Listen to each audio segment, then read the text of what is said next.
Үйде көбінесе қағыстарға бөлек дайындалғандарыңыз дұрыс. Әсіресе қазір сіздерге қағыстарды көрсетем. Төменге мысалы 10 рет. 1, 2, ауыр салмақпен, бастапқы айтқандағыдай 10 рет жай отыруларыңыз керек.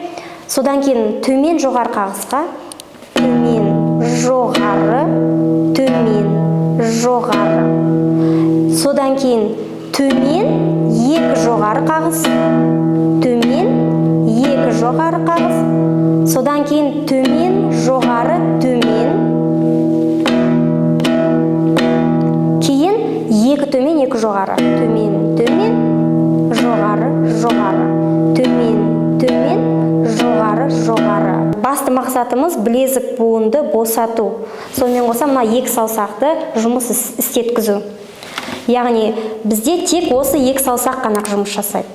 Сұқ саусақ, бас бармақ, сұқ саусақ, бас бармақ. Ал егер осылай ойнайтын болсаңыздар, ол қате болады. Өйткені қолыңыз қатып қалатын болады болашақта. Сондықтан білезік буын, тағы да айтамын,